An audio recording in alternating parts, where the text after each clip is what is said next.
మనం అనేకసార్లు యుద్ధవీరుల గురించి, రాజుల గురించి చాలా విన్నాం. కానీ ఈరోజు నేను చెప్పబోయే వ్యక్తి ఒక చేతిలో పెన్ను, మరో చేతిలో దేవుని యొక్క వాక్యం పట్టుకొని ప్రపంచ చరిత్రనే మార్చేశారు.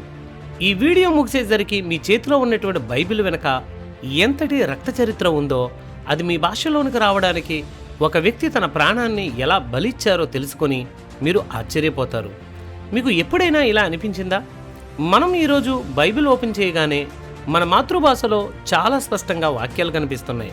కానీ ఒకప్పుడు, అంటే సుమారు 500 సంవత్సరాల క్రితం సామాన్య ప్రజలు బైబిల్ చదవడం దేవుడిచ్చినటువంటి వరం కాదు, అదొక నేరం. అవును, మీరు విన్నది నిజమే. బైబిల్ చదివితే జైలుకు వెళ్ళాలి లేదా మరణశిక్ష అనుభవించాలి. అప్పట్లో బైబిల్ కేవలం లాటిన్ భాషలోనే ఉండేది. అది కేవలం చర్చిలోని అధికారులకు తప్ప సామాన్య ప్రజలకు అర్థమయ్యేది కాదు. ఒక సామాన్యుడు దేవుడు నాతో ఏం మాట్లాడుతున్నాడు అని తెలుసుకోవాలి అంటే ఎవరో ఒక అధికారి చెప్పే వరకు ఆగాల్సిందే. ఇలాంటి చీకటి కాలంలో ఒక వ్యక్తి ఉదయించాడు. ఆయనే విలియం టిండేల్. ఈయన ఎవరో కాదు, మన ఆధునిక ఇంగ్లీష్ బైబిల్ పితామహుడు. మనం చరిత్రలోనికి వెళ్లే ముందు ఒక చిన్న విషయాన్ని ఆలోచన చేద్దాం. ఈరోజు మనకు ఇంటర్నెట్ ఉంది, పుస్తకాలు ఉన్నాయి, అన్నీ చాలా సులభంగా దొరుకుతూ ఉన్నాయి. కానీ 1400 సంవత్సరాల ముందు ఒక పుస్తకాన్ని కాపీ చేయాలి అంటే చేత్తో రాయాల్సి వచ్చేది. అది ఎంత కష్టమో ఒక్కసారి ఆలోచించండి. ఒక బైబిల్ రాయడానికి ఒక వ్యక్తికి కొన్ని ఏళ్ల సమయం పట్టేది. అందుకే అప్పట్లో బైబిల్ ధర చాలా ఎక్కువగా ఉండేది. సామాన్యుడు దానిని కొనలేడు. పైన చెప్పినట్లు చర్చి కూడా సామాన్యులకు బైబిల్ అర్థం కాదు, మేము చెప్పిందే వేదం అనే నియమం పెట్టింది. కానీ సరిగ్గా 1440వ సంవత్సరంలో జానెస్ గూటెన్బర్గ్ అనే ఆయన ప్రింటింగ్ ప్రెస్ను కనుగొన్నారు. ఇది చరిత్రలో ఒక పెద్ద మార్పును తీసుకుని వచ్చింది. దీనివలన పుస్తకాలు త్వరగా ముద్రించడం మొదలైంది. ఈ టెక్నాలజీయే విలియం టిండేల్ ఆశయాన్ని నెరవేర్చడానికి పునాది వేసింది. విలియం టిండేల్ ఒక మేధావి. ఆయనకు English, Latin, Hebrew, Spanish, French ఇలా 8 భాషలు తెలుసు. ఆయన ఆక్స్ఫర్డ్, కేంబ్రిడ్జ్ లాంటి గొప్ప యూనివర్సిటీల్లో చదువుకున్నారు. కానీ ఆయన హృదయం ఎల్లప్పుడూ ఒకే విషయం మీద ఉండేది. నా దేశ ప్రజలు పొలంలో పనిచేసే సామాన్య బాలురు కూడా బైబిల్ చదవాలి. ఒకసారి ఒక చర్చి అధికారితో మాట్లాడుతూ టిండేల్ ఒక మాట అన్నారు. అది చరిత్రలోనే నిలిచిపోయింది.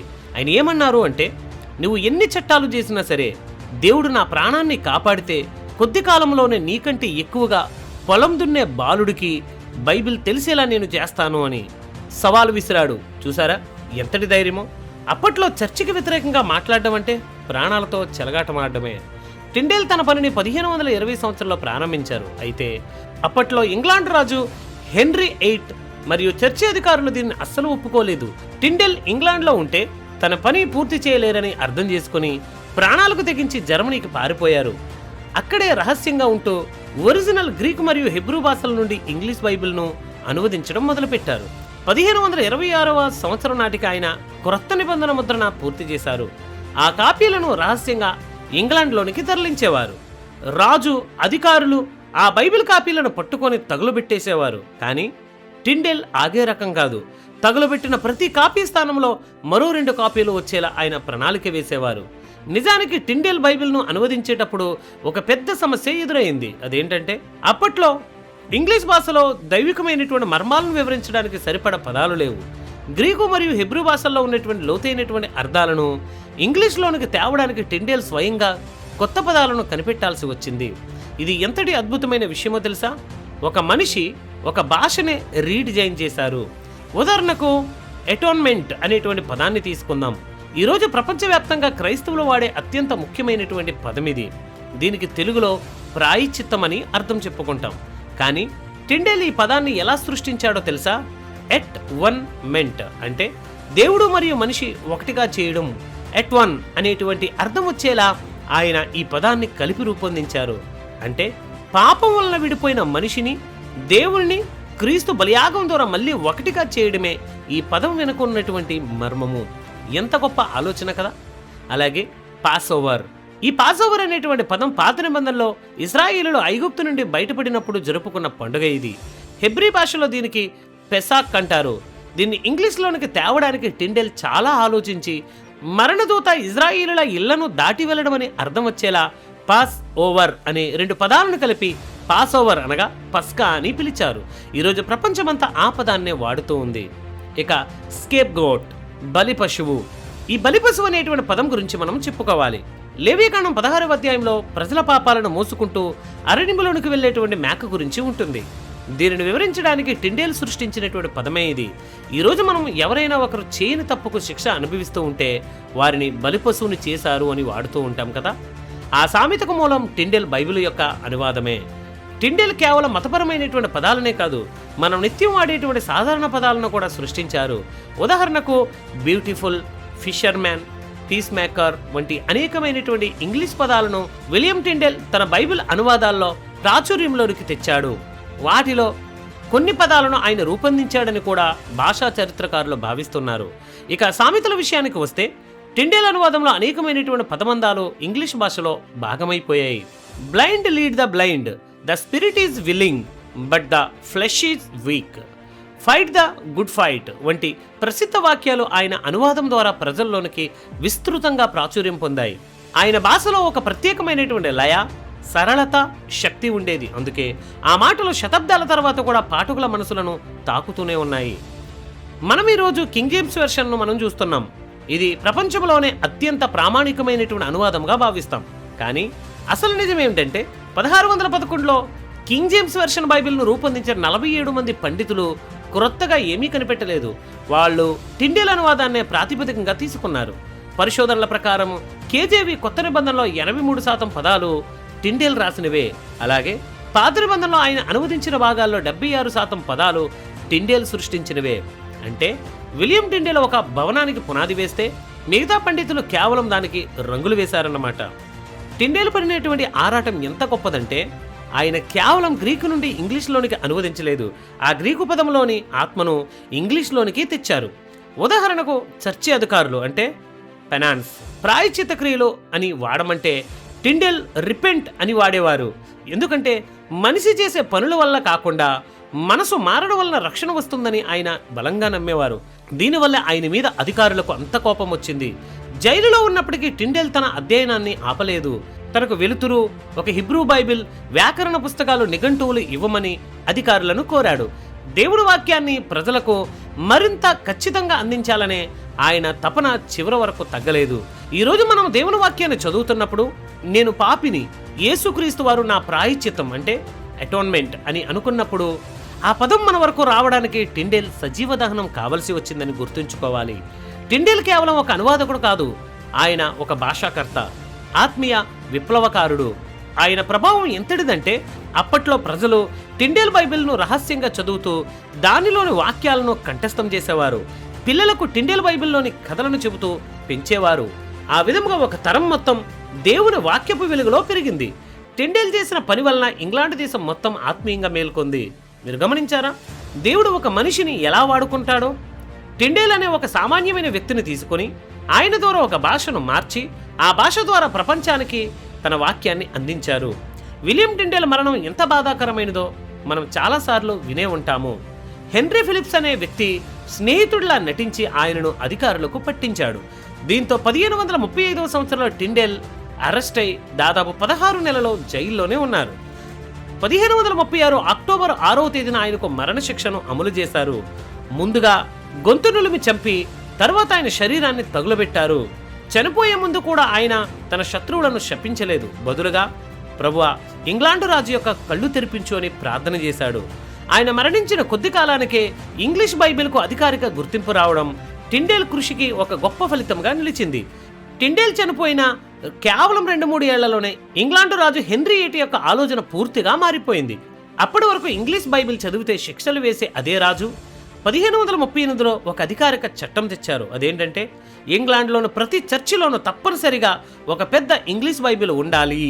చూసారా, విలియం టిండేల్ గారి ప్రార్థన అప్పుడే నెరవేరింది. ఆయన ఏ రాజు కళ్ళు తెరవాలని ప్రాణత్యాగం చేశారో అదే రాజు ఇంగ్లీష్ బైబిల్ను అధికారికంగా గుర్తించాడు.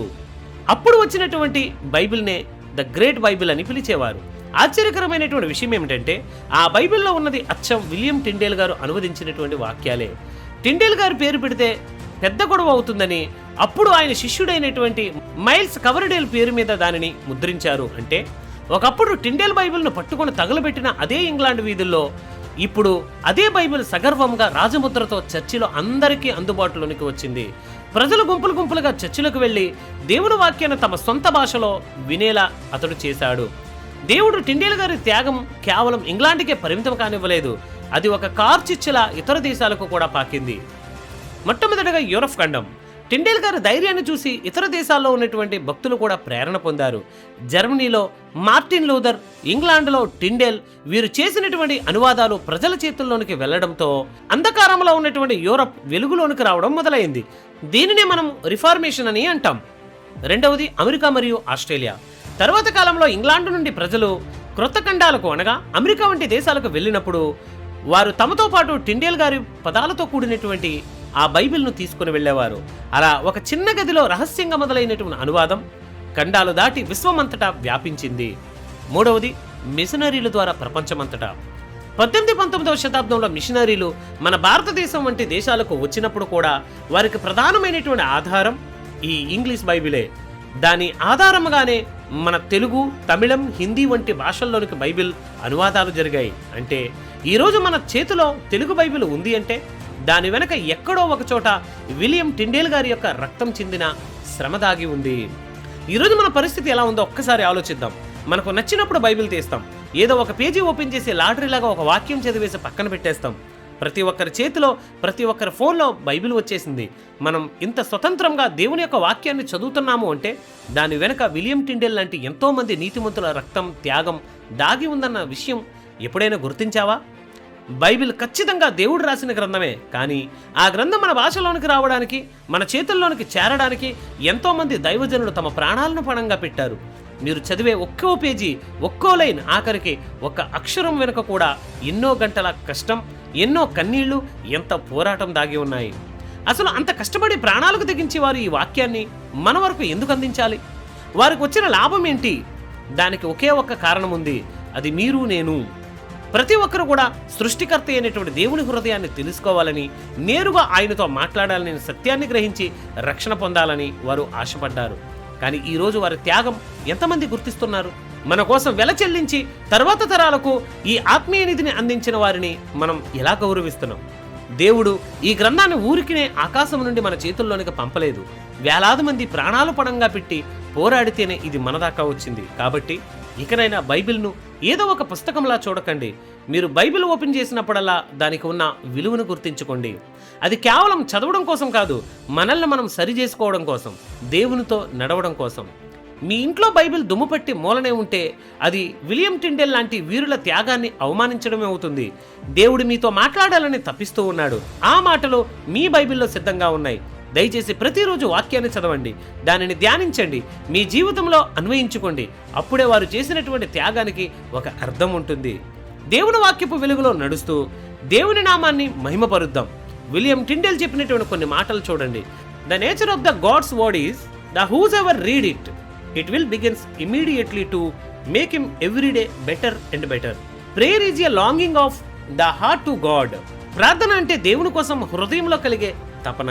If God spare my life here many years, I will cause the boy that driveth the plough to know more of the scriptures then the క్లెర్జీ. దేవుడు నాకు ప్రాణమిస్తే కొద్ది సంవత్సరాల్లోనే నాగలు దున్నే బాలుడికి కూడా మత పెద్దల కన్నా ఎక్కువ లేఖనాలు తెలిసేలా చేస్తాను అని. The word of God is the where with God draweth us into him. ఇది ఈ వీడియో కనుక మీకు నచ్చితే ఈ వీడియోను లైక్ చేయండి, షేర్ చేయండి. మన ఛానల్ను సబ్స్క్రైబ్ చేసుకుని మరిన్ని వీడియోల కొరకు పక్కనే ఉన్నటువంటి బెల్ ఐకాన్ను క్లిక్ చేయండి. Thank you very much.